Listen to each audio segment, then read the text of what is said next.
They are 10 of the ugliest creatures, and they're out for blood. They're out to win victory in a grand Pokemon championship. There are 8 weeks, 8 battles, and then a tournament. If the ethical Rattatas can overcome the battles, can win, they will make it into the tournament, and if they win the tournament, I think we get a Nobel Prize. I think that's what they said. Maybe like $1 billion, maybe, is what we'll get. Well, I mean, we'll have to share it between the 11 of us, but that's still a lot of money. I mean, I'll take an 11th of $1 billion. That sounds good. Here, we are in the field. And here is our team. Captained, of course, by the ethical Rattata. Philosophers have always wondered, do rats follow the same fundamental moral laws, or do they have some other categorical imperative, the ratigorical imperative, that determines which actions and duties are acceptable, are just for the rats? All the proceeds that I win will go to funding research into rat ethics, because we've done a lot of work, we've done thousands of years of work all across the world in human ethics, but rats don't really get a voice. There aren't many rats employed as philosophy lecturers or actively publishing in philosophy journals, and it's because there's no money. There's no money in it for rats. I mean, it's hard enough to find any job as a rat, but especially philosophy. But I know the rats have the potential. So with your support, and with my cunning, and with the hard work and determination of these guys up here, we'll do it. We're going to build a rat academy. There might be rat-based trolley problems. All of this will only be possible if I can win. So, here are my thoughts and strategies going into this 8-week tournament. We don't know what's going to happen. Maybe I'll say some really dumb things here that turn out to be wrong. But that's part of the journey. It would be dishonest of me to not be an idiot now, wouldn't it? Yes, it would. So with that out of the way, let us turn to the first of the ethical Rattatas. It's Sneasler. It's a mustelid. I like mustelids. They're really cute. They're a blight, but they're adorable. Sneasler is particularly non-adorable for a mustelid, but it is very, very intelligent. And it has razor-sharp poisonous claws, which we will use in battle. What does Sneasler do? It has really offensively oriented stats. 130 attack, 120 speed. It's a physical attacker. It's going to go fast, hit hard. It's not built to take hits. 80, 60, 80 bulk is nothing to write home about. Special attack is terrible, but we're never going to use that. It has quite a colourful array of physical coverage moves, and the signature move, Dire Claw, which, when it hits an opponent, it has a 30% chance to do a random effect. So it might poison them, it might put them to sleep, it might paralyze them, it might put them into overdraft with their bank, it might get one of their pets and turn its intestines inside out. Not in a lethal way, just in a why are your pet's intestines inside out and how is it still alive kind of way. And it might send a romantic letter to your opponent's boss in your opponent's name. It also gets a few useful utility moves, so Swords Dance, it's a sweeper. You click Swords Dance, hope to survive a hit, and then we do 100,000 damage. And Switcheroo. So Pressure's bad. Unburden and Poison Touch are our good abilities. Unburden is really good. You need a way to proc it, so you need a consumable item, but then it doubles your speed. And the Sneasler with double speed is outspeeding everything, and with 130 base attack, it's killing most things. Poison Touch is also nice, though, if we don't want to do that, if we want like a choice item, or just an offensive item, or boots, we can run Poison Touch and poison things that we hit. And with Dire Claw, we have a higher than 50% chance of causing some status condition when we hit an opponent with a move, which we intend to do. As for items, well, Choice Band is good. And then there's a whole range of consumable items. So you can run Normal Gem Fake Out. It's kind of annoying running Normal Gem Fake Out because you take up a move slot on Fake Out and you kind of want Swords Dance and Dire Claw in close combat. And you need something to hit poison types and you need something to hit ghost types. Grassy Seed is really good if you have grassy terrain because it procs the moment you switch in. Nice defense boost. Procs Unburden. You're away. And that is a surprise tool that will help us not too much later. So here is Sneasler's impact on the type chart. Above the type symbol means Sneasler resists, below means Sneasler's weak to it. So it resists fighting and poison, it's weak to ground and flying. The circle around the type symbol means those are Sneasler's types. I'll cumulatively add more circles as I build the team, but right now it's just Sneasler. And then the red means physical attacker, so blue means special attacker, gold means mixed, and white means like mixed, but both attacking stats are bad. How are we looking for speed? Well, Sneasler's pretty quick. With Jolly max speed, it hits 372. It starts at 276. You can go lower if you take a minus speed nature, that's the trailing dots. But if you just boot up Showdown and click Sneasler, it'll start at 276, and then you can pump it up to 372. So of course, to complement Sneasler, I've taken Rillaboom. So he sets up the grassy terrain for Sneasler's grassy seed unburdened sweeps, and he's an ape. And having an ape is very, very important for the internal structural integrity of your team. It's a bit like having a heat shock protein if you're an avocado. The analogy will make sense to any avocados in the audience. So what does Rillaboom do to our type chart? It looks okay. It doubles up on the flying weakness, so we're going to have to be careful about flying types. Doubles up on the grass resistance. It's good to resist grass, because we're going to be setting up grassy terrain, which boosts the damage of grass type moves, so we don't want to boost my opponent's grass type damage and then have a team that's weak to grass. What does Rillaboom do as a Pokemon? Well, its stats are pretty good, pretty decent, I would say. It's got a high attack stat, so it's hitting things hard if it wants to. And it has good physical bulk. Special defense is middling, but physical bulk 190 is perfectly adequate. It'll survive most neutral physical hits just fine. Speed is okay, it's nothing amazing, but we have Grassy Glide, and we have Grassy Terrain, so we can automatically activate Grassy Glide, which is a lovely combo. We don't have a great array of coverage moves, but the ones we do have are really good. Knockoff is really good. There's a few kind of setup options. We can bulk up our Swords Dance, or we can do a Storly thing with Leech Seed, but usually we're going to be playing this hard-hitting, bulky pivot Pokemon. We come in, set the terrain, smack them real hard with a Wood Hammer, or we switch out with U-Turn, or we knock off their item. And so it's kind of one note, but that note is just what the doctor ordered. Abilities, obviously, Grassy Surge is what we want. We're basically never going to bring Overgrow. I don't think there's any situation where we want Overgrow. I guess if we think my opponent is going to bring a bunch of Pokemon that like Grassy Terrain, we can intentionally not bring Grassy Terrain, but then why are we bringing Rillaboom at all? As for items, Choice Band is really good. It's the main thing it uses in OU. It just lets it hit so hard. The other option is Terrain Extender. If we're like, okay, we need that grassy terrain to stick, we can make it last 8 turns instead of 5. Rillaboom's 85 base speed, so it's underspeeding base 90s and base 100s. Thankfully, who cares? We're clicking Grassy Glide with priority, so it doesn't matter anyway. The bear themselves. Most Ursalunas don't have a big tumor on their face, like this one does, but this one's special, which makes it hell to get a good VGC one, because you can't breed it, and you have to just reset and reset to get min special attack and min speed. It's a nightmare. Or you can gen Pokemon, but don't let Game Freak know I said that. But we've got him, because we're playing on Showdown, so we don't have to deal with all that trauma. Oh, I said him. We've got it. We've got it. We've got the bear. I guess I'll just use the pronoun the bear. So we've got the bear. The bear is with us, in spirit, in mind, and in body. It is an okay type. It gives us the ground type coverage, which is good. Ground and normal is hard to resist as a stab combo. We're looking pretty balanced so far. We don't have any egregious weaknesses or resistances. It does give us a second double weakness on ice, but in exchange, the bear provides ghost immunity and some other assorted resistances. It has pretty crazy stats. It's kind of like if you got Rillaboom and then switched special attack for attack, and then put the, you know those leg chains with the big ball that slow things down? We put that on Rillaboom to slow it down. But we don't put it around Ursaluna's legs, we put it around its mind, so that its special attack goes to the moon. And we end up with this monstrosity. Crazy physical bulk, insane special attack, pretty bad special defense, really bad speed, but who cares? We can just take a hit, and then we can click Bloodmoon, which is a 140 power move, with the only drawback you can't click it twice in a row, which is okay, because you can just click another move on the other turn. And Bloodmoon is insane. We have other nice coverage as well. We have Hyper Voice for the turns we can't click Bloodmoon.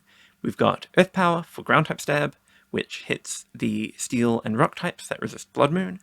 We have Moonblast if we want it for fairy coverage, and we have Vacuum Wave for priority. We can also heal up, which is good. We can do a kind of Moonlight, Calm Mind, and then hit them with a boosted Bloodmoon, which will just one-shot the opponent's whirl. Yeah, it's really good. And we have Mind's Eye. And Mind's Eye's power is that Ursaluna has an eye inside of its mind, and when it sees a ghost, well, it doesn't see a ghost, right? Ghosts are famously invisible. But the eye inside Ursaluna's mind, which I presume is the tumor eye, it can see ghosts, so Ursaluna can hit ghosts with Bloodmoon. So nothing to stop Bloodmoon, not even the ghosts. It's crazy. Items, well, there's a lot of options. We can either go bulky with Assault Vest to shore up a special defense, or Leftovers to just heal up. Leftovers is good with like a Calm Mind kind of set. Obviously we can't do that with Assault Vest. Or we just go special attack boosting one-shot machine, right? We're not destroying the opponent's entire team with Ursaluna, because we'll take a hit and then one-shot something, we'll take another hit, one-shot something. Eventually we die. But we trade like 2 or 3 for 1, which is, in Pokemon terms, a really good deal. Speed. It could be lower, but it's really low. If you invest almost all of your EVs into speed, you can outspeed a Rillaboom with no speed investment. Now, is that worth it? Almost certainly not, but you could do it. Can you outspeed Sneasler? There's not a shot. There's no world in which an Ursaluna outspeeds the Sneasler, except with the priority move, or in Trick Room. Speaking of Trick Room, Hatterene is our next Pokemon, and what do you know, it's a Trick Room setter, and it's got lots of hats. You'll see in the background there's lots of hats. That's because Hatterene, this is a piece of very rare hidden trivia, Hatterene is based on a hat. That's why it has a hat, and its name says over there. It says Hatterene because it's a. Everyone already knew that. Look, okay. You gotta find some kind of thing to talk about with Hatterene. I don't know what else there is to say aside from it's got. Let's just move on. Okay, it's not. This is cut this typing. What does Hatterene do typing wise? Well, we get Psychic and Fairy Stab, and we double up on our Poison weakness, which is not so good, but at least we have 2 resistances. We cover Sneasler's Psychic weakness, which is good, because Sneasler's quadruple weak to Psychic, so having something that can take Psychic-type damage is great. We do get a Steel weakness that we can't cover, so we don't have a Steel resist. So in my next Pokemon, Steel resistance is high on the menu. For now, Hatterene, its stats, they're pretty good. It has a very high special attack stat. It has 1 more special attack than Ursaluna. Doesn't have stronger moves, but we forgive Hatterene. Pretty good mixed defenses, but let down by the HP stat. And then weirdly high attack. If you would ask me how much attack Hatterene had, I wouldn't have predicted 90. But there you have it. And then obviously it's the slowest creature you'll ever see. Probably because it's wearing a hat, which are notoriously heavy objects. We have a fun move pool, Fairy and Psychic Stab, and then for coverage we have Mystical Fire and Giga Drain. Giga Drain, importantly, boosted by grassy terrain. And then we also have Nuzzle, hitting off that massive 90 attack stat. With 20 base power, Hatterene deals 2 damage to the opponent Wurmple. And we can Trick Room and then Healing Wish to Ursaluna, and then it's unstoppable. Or we can just Trick Room and then use big attacks with Hatterene. Now, that's all well and good, but the thing that really makes Hatterene great is Magic Bounce. The other 2 abilities are bad, pointless, don't think about them. Magic Bounce is amazing. Reflect everything. You wanted to put hazards up? No, you didn't. You wanted to Toxic me? No, you didn't. I only have great things to say about Magic Bounce. It's just a good Pokemon, and it's cheap too. The numbers in black above the Pokemon, in the bar on the bottom, are the cost. So you have to pay to put a Pokemon on your team, and you can see that Sneasler costs 17. Sneasler's very, very expensive. Hatterene's pretty cheap, coming in at 12. Still costly, right? There are Pokemon that only cost 1 or 2. So Hatterene is costly, but I think it's a good bargain. I'm happy to pay 12. I would pay 13 for a Hatterene. Items, well, it can do a lot of things, but usually it's either going to want to do a Leftovers thing. It really likes Leftovers. But I can do a Grassy Seed thing, because I'm running Grassy Terrain. Or I can do Eject Button, which you typically use to gain momentum in matchups where turns matter a lot. Speed, really slow. Significantly slower than Ursaluna. It's my slowest Pokemon, and it's my slowest Pokemon by far. Ogerpon is a cheeky little gremlin.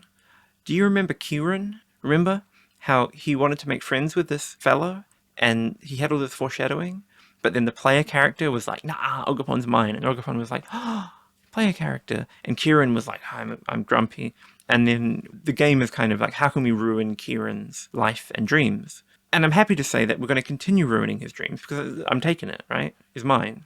Does Kieran have 15 points to pay for an Ogerpon-Hearthflame? I don't think so. I don't think he does. I think he's got 2 points, and he's going to pay for like a Terra Vikavolt, or an Electros, or a a Slugma, or something else puny and insignificant.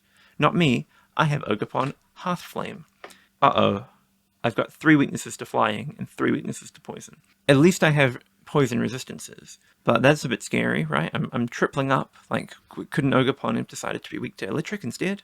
No. But it does cover my steel weakness for Hatterene, which is nice.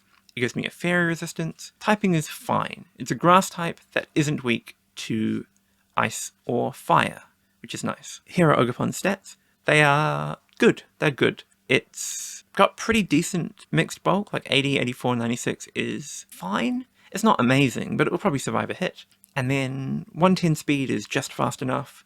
120 attack is kind of just strong enough. It's pretty good. And it's got really good moves. It's got a really wide move pool, wider than I've shown on screen. These are just some highlights. It's got Ivy Cudgel, which is a really nice signature move, 100 base power, 100 accuracy, high crit chance. It's got Wood Hammer for really big grass type damage, Play Rough for coverage. It also has Stomping Tantrum for coverage, and then it has a whole bunch of good utility moves. This is a Pokemon where it's just really hard to fit all the different things that it can do. It can Swords Dance and go for the sweep. It can Spikes and be like a hazard setter / pivot. It can do Disruption shenanigans with Spiky Shield and Encore. It can use Taunt. It just has a lot of unpredictable disruption, which I really appreciate for this team. I needed a hazard setter, and I wanted a secondary grass type that could make the most of the grassy terrain. Ability is Mold Breaker. I can't terrestrialize it because Terra is restricted to designated Terra captains, and you can't choose a Pokemon that's worth more than 10 points as your Terra captain. So I can't terrestrialize Ogerpon to get its other form. But Mold Break is a good ability. It lets me hit Flash Fire Pokemon with Fire-type moves. It lets me hit Sap Sipper Pokemon. It lets me hit through Sturdy. It's nice. And items, well, it has to use the Hearthflame Mask. It's fast.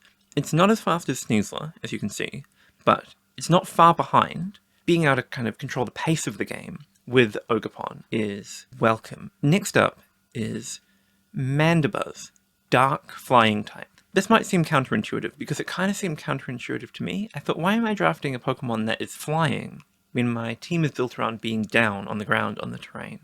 The thing to remember is that Mandibuzz is a vulture, and vultures famously descend upon the corpses of their enemies to eat them. So, although it may seem that Mandibuzz is a flying type, in fact, once I win, Mandibuzz will clean up the bodies. And that's an important niche, because I don't want to be leaving mangled Pikachu corpses behind me wherever I go. No, I want a clean kill, I want to walk away, I don't want the authorities to find me. Mandibuzz can help with that. Typing-wise, there are pros and cons. The good thing is, it gives me a more reliable switch into a bunch of annoying types, particularly Ghost and Dark. So I do have Ghost and Dark resistances in Ursaluna and Sneasler, but I don't really want to be using them as defensive switches. Like, I don't want... Okay, I can switch into a Dark-type move, but, like, with Sneasler, like, it's really squishy. It doesn't really like it. The other nice thing about Mandibuzz is that the Psychic immunity is really good, because my opponent is heavily incentivized to run Psychic-type moves to kill Sneasler, because it's 4 times weak. So if I have a Pokemon, like Mandibuzz, that can switch with impunity into Psychic-type moves and Ground-type moves, that's great for me. It does have a fatal flaw, though, and that's the Ice weakness. It makes my team so bad into Ice. It's now clear that Ice, Flying, and Poison are my problem types, particularly Flying and Ice, because I don't have any resistance. So if my opponent brings those types, which are common attacking types, I'm kind of in danger. If we look at Mandibuzz's stats, it's a defensive Pokemon. The defenses are really good, the offenses are pretty bad. The speed is okay, middling, and middling is quite good because it means I can underspeed things if I want to slow pivot, or I can outspeed slower things if I want to hit them before they can hit me. And the defenses are obviously great, really bulky on both sides, nothing to complain about. Combine that with a really good utility move pool. Roost, Toxic to stall out opponents, Defog deals with hazards, Whirlwind can deal with setup sweepers, Knockoff and U-Turn can remove items and switch out these utility moves, and then if we want to do damage, we can click Foul Play. Okay, our attack is 65, who cares, we're using theirs, and it's probably much better. Big Picks is a fake ability, Weak Armor is mostly fake. It's fake on Mandibuzz. It has some niche on offensive Pokemon, but we're not that. We don't want to lose defense and gain speed. If we had like strong armor, where whenever we get hit we lose speed but gain defense, that would be much better. But Overcoat is good. It gives you immunity to Sandstorm and Hail Chip. Hail doesn't exist, so I guess just Sandstorm. But mostly it gives you Spore immunity. Now Spore is niche, but when it comes up big. I don't like that. I want to be able to deal with Spore, and Mandibuzz can do it. If they try to Spore me, well, I'm immune. So there. Your move, Kyber. Items, defensive items. And for speed, middling, as I say, slightly slower than Rillaboom, but not bottom of the pack with those two really slow fellows. Lanturn is wonderful. Lanturn's pre-evolution Chinchou has done time as my favourite of all Pokemon. Lanturn is a bit less charming than Chinchou. Chinchou's really interesting. He's like a little fellow, and then Lanturn is just a fish. But it's a good fish. I like it. It's color-coded, so you know what type it is. And it's based off an anglerfish, which is a really ugly fish. And they're color-coded based on what prey they want to hunt, much like Lanturn. Except the prey that Lanturn's hunting is fire, water, electric, ice, flying, and steel types. Now look at that. Lanturn resists fire, ice, flying, and steel. If you remember from minutes ago when I said those are the types I need to resist, now I do. Weaknesses to grass and ground, but I covered those pretty well already. I thought there was a man approaching my door.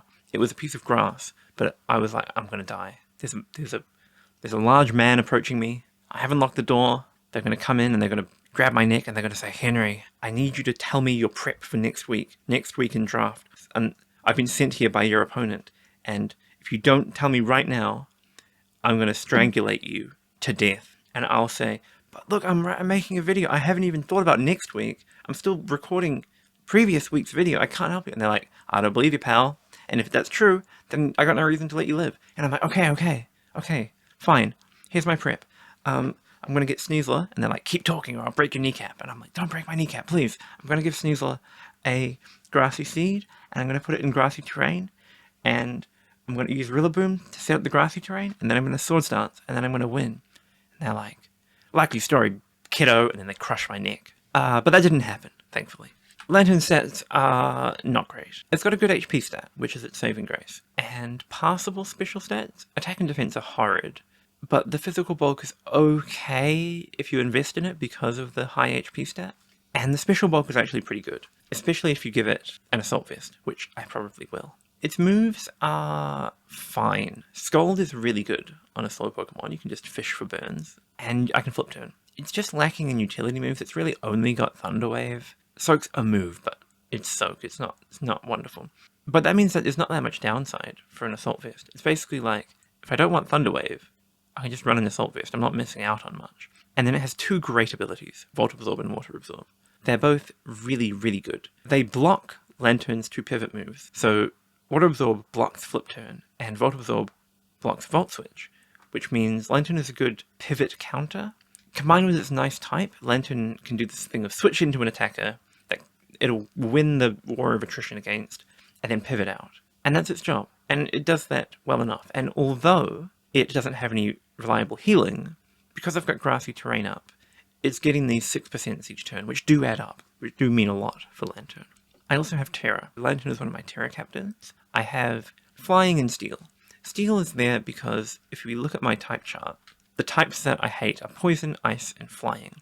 All of those are resisted by Steel. Steel is a poison immunity. Steel is one of these types that you really should have on every team because it's so strong, and I don't have one. So I can make my Lanturn one.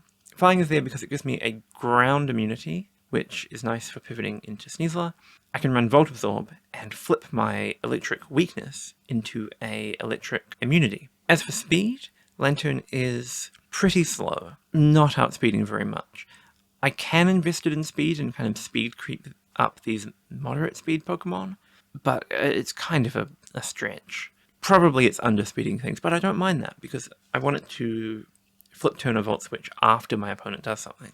Next up is Comfey. Comfey is a flower. It could be of a number of species. I've put here a Pahutakawa, which is the national tree of my country. This is our Christmas tree. So every Christmas, what we do as New Zealanders, because we're in the Southern Hemisphere, and it's summer for us, is we don't have a pine tree and like presents under it. And because we're upside down, right? So instead of putting the presents at the bottom of the tree, we put the presents at the top of the tree, all the way up there. So the night before Christmas, all the parents will put their presents at the top. So So every New Zealander is required by law to have easy access to a communal Pūtakawa tree. So you can have your own one in your garden, but if you don't, you have to have a shared space, so a green space, within 5 minutes walk of your house with a Pūtakawa. It's a sort of national right. And for Christmas, what we'll do is we'll go to the communal Pūtakawas, or your private one if you're rich and fancy and you've got your own, and you put the presents as high up the tree as you can manage in the night. So all the parents have to climb up these Pūtakawa trees in the darkness and like fall off and stuff. It's all good fun. And then Santa still comes to us. He comes early. We're kind of like his test run because obviously we are so far forward in time zone that we hit midnight Christmas Eve first. So Santa arrives for us and does his little run through as like a trial run for the rest of the world. Sometimes he gets it a bit wrong, right? Like you'll find like a reindeer that's like fallen over because it didn't realize that it like wasn't up for it this year or something. But usually it's okay. And then the next day, the kids wake up and they have to go to the backyard Pūtakawa tree and climb to the top and get their presents from the Pūtakawa tree. You can't like steal presents. So if you find one and your name is Jim and your brother's name is Bim and it's labeled Bim, you have to be like, Bim, climb up this branch to get your present. And then Bim will be like, Jim, I found Gim's present over here. And then you'll both be like, Gim, come out from the water, stop splashing around. It's Pūtakawa climbing time. And so on. That's a sort of typical Christmas morning. And they have lovely flowers, which look a bit like Comfey. I don't think Comfey is a Pūtakawa, because Pūtakawa is a tree and Comfey is more vine-like. But the genera, Metrosideros, of which Pūtakawa is a famous member, is actually mostly epiphytes. So an epiphyte is I want to say like a sub-tree. It's a viney tree-like thing that climbs up other trees and puts its roots into the other tree and then kind of siphons off some of the nutrients that tree's getting. So they're like trees that grow on trees instead of soil. Most of the Metrosideros genus are those. And so I thought Comfey, maybe it's not a Pūtakawa, but I think it would be in the genera Metrosideros, probably. Because it's in Alola, it's a Pacific plant. Metrosideros is pretty prolific across the Pacific Ocean. So yeah, that's my best sort of guess, but I'm not a botanist, I'm an entomologist. How does it do for typing? Well, it's not doing anything new. It's very similar to Hatterene because it's another fairy type. But that's okay. Hatterene's not here really to have to cover my type chart woes. It's here because of its gimmick, which is triage plus priority damaging moves. So triage gives any move that heals you priority, and that includes moves that have a secondary effect of healing, like Draining Kiss and Giga Drain. So what we do is we click those moves, and they go first, and we like it. The stats it has are okay. The speed is that base 100, it's going to speed tie all the other base 100s. Special defense is pretty good. Attacking stats are pretty bad. HP is pretty bad. It's not amazing, but it's fine. It's doing a gimmick. And yeah, it gets Calm Mind, so you can Calm Mind and then hit with your boosted priority moves. It gets Stored Power. It gets Trick and Encore and Leech Seed for being annoying. It doesn't get any other types of coverage except normal, which means it cannot hurt a Steel type. And the only Psychic type move it gets is Stored Power. So if you just bring a Comfey in, it also can't hurt a Poison type. It has to boost up first.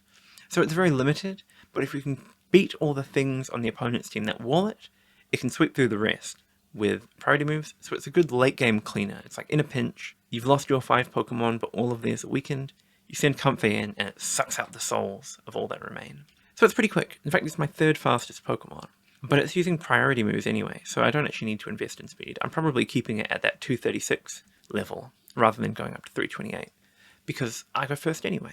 But it is nice, and there are times when maybe I want to actually outspeed something. I want to click U-turn on knockoff before my opponent can act, in which case I do need speed investment, probably. But even without speed investment, I'm faster than everything else that doesn't have speed investment, which is good. Gogoat. It's a goat.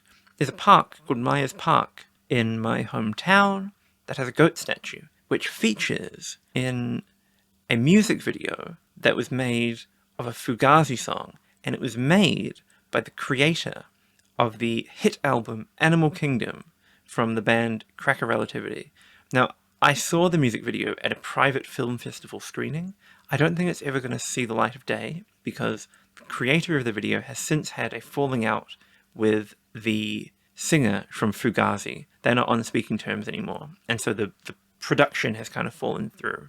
But I just wanted to give a shout out to Fugazi, the band, and also the goat statue in Myers Park. I would say those two are probably the most critical cultural touchstones of the last century. Yeah, I can't think of anything else more important than Fugazi and the goat statue, so there you have it.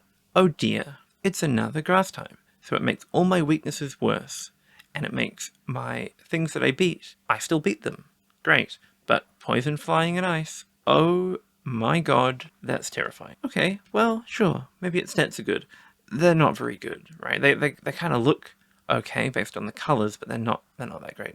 HP, high, similar to Lanturn, and then it's a mixed attacker? What? Okay, its special attack is 3 less than its attack, but it's basically a mixed attacker, in the sense that both of its attacking stats are mid. And then its defenses are bad, its speed is kind of bad, its move pool's kind of weird. It gets Horn Leech and it gets Surf, and it's got a decent special attack stat, so you can actually use Surf, and it gets Leech Seed, and it gets Milk Drink, but it just doesn't quite fit. Like, it kind of has tools, and the base stat total is weirdly high. Like, Gogoat has like a strangely high base stat. It's just distributed really weirdly. Yeah, Gogoat is like, it's like there's 17 different ideas crammed into the brain of one goat, and the goat only had 3 brain cells before the ideas came along. And it turned out that when you put more ideas into a brain that doesn't have enough cells to hold them all, it just makes the brain worse. Abilities are kind of interesting. It gets Sap Sipper, which is kind of redundant against my team because I have so many grass resistances. But having a downright immunity seems nice to me because I'm boosting grass type damage on my opponent's team. So if they can find a way to click it, it's pretty annoying. And then Grass Pelt. And Grass Pelt is kind of the meme reason why I drafted it. God, I thought there was a man again. The Strangulation Man's coming. I'm safe. Anyway, Grass Pelt is like the grassy terrain synergy ability. It boosts your defense in grassy terrain. I don't think it's really good, right? It's kind of like Chlorophyll if Chlorophyll boosted at worse stat for less. But, you know, we take what we can get. Gogoat is niche. If I'm bringing it, it's to do some weirdly specific job that it can do with its strange move pool and its strange stats and its strange abilities. And its strange terra typing. The rationale for these is pretty simple. It's Steel for the same reasons I had with Lanturn. I need to deal with poison types and ice types and flying types. And then Water, because if I'm terrestrializing Gogoat, I'm not probably bringing Lanturn, because I want to bring one or the other of my Terra Captains. And I can be a Water type that is immune to Grass, which means my only weakness is Electric. And that sounds good. I think Water type Gogoat is much better than Grass type Gogoat. Gogoat is like a strange collage of different symbols, and you're like, well, maybe it means more than any of the pictures combined, or maybe it's nonsense. Its speed is almost identical to Lanturn's. It's 1 base speed higher, which means it's 2 real stat higher. Who cares? Volbeat is a bug. I've heard tale of Volbeat in the echoes on the wind and the whisperings of middle-aged shopgoers at Countdown, Ponsonby, and through the grapevine that I have in my yard that conducts sound from the military base below my house. All of these places whisper of the great Jomes. This is not Jomes. This is a different Volbeat, but he is with us too. Typing. Oh, Lord help us. Bug is not what this team needed. Grass and Bug, notoriously, are a terrible type combination when paired. You don't want to be Parasect in life. You want to be anything except for Parasect. You don't want to be Levani. Well, I want to be Levani. Levani's one of my favorite Pokemon. But not typing-wise. Its typing is horrendous. My team is kind of like the Leave of Levani, and then Jomes, adding Jomes, is the Annie.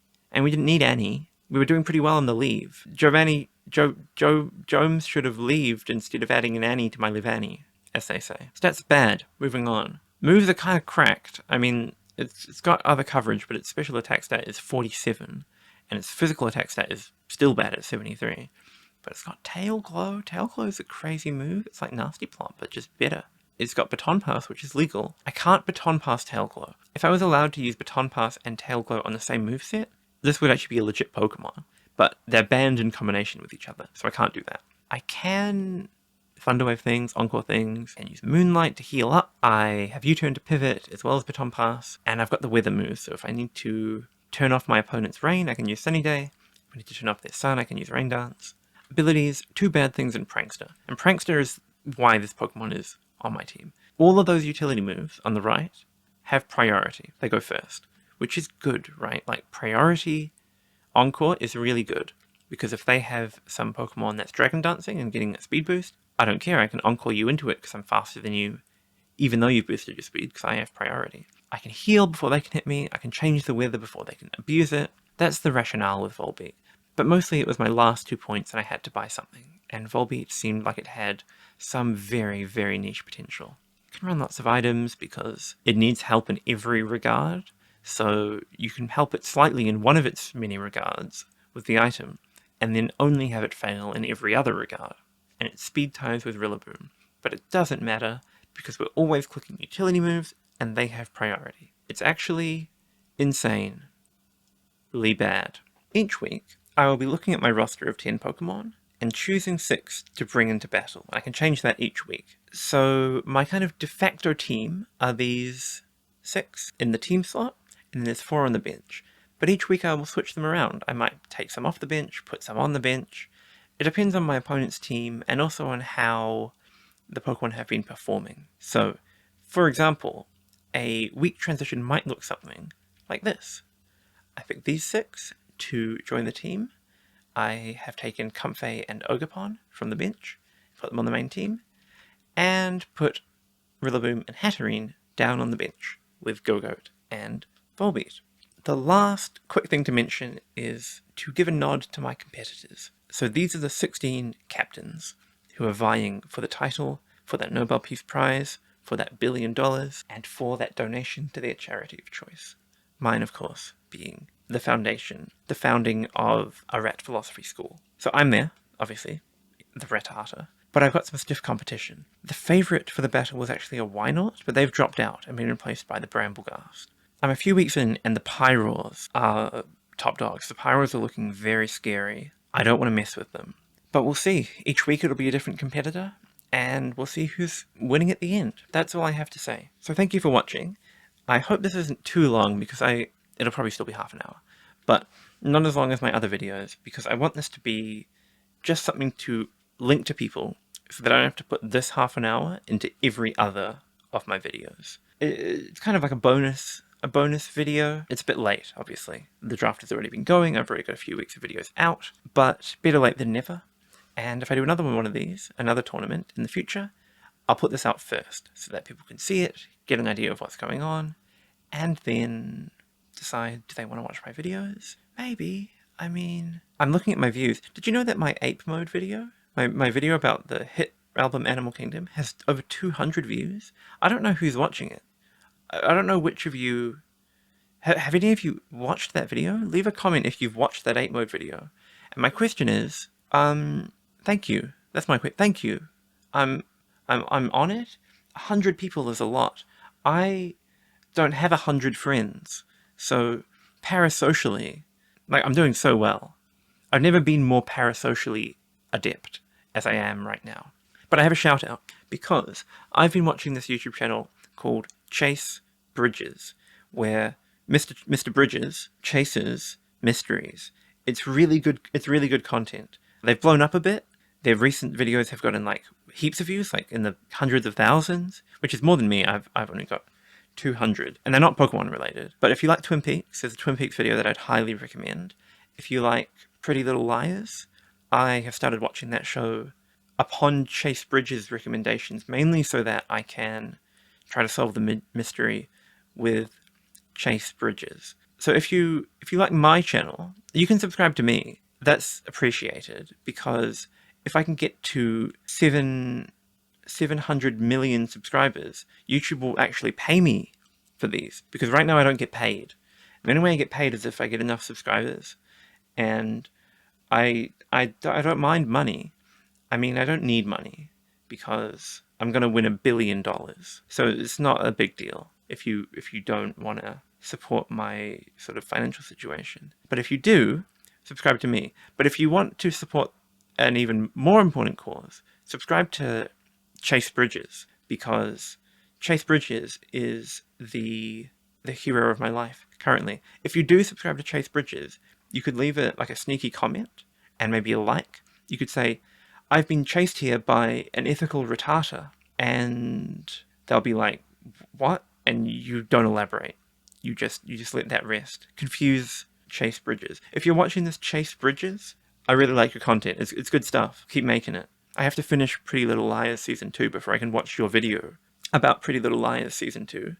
But I'm quite excited to unlock that video. So just for now, imagine your view count is 1 view higher than it actually is. Because I haven't watched that video yet. But it's not because I don't want to. It's because I have to watch the show. To watch all however many episodes of Season 2 before I can watch your video. Anyway, thank you for watching. Goodbye. It's been a pleasure. It's been an honor. Let me know what you like about anchovies. Goodbye.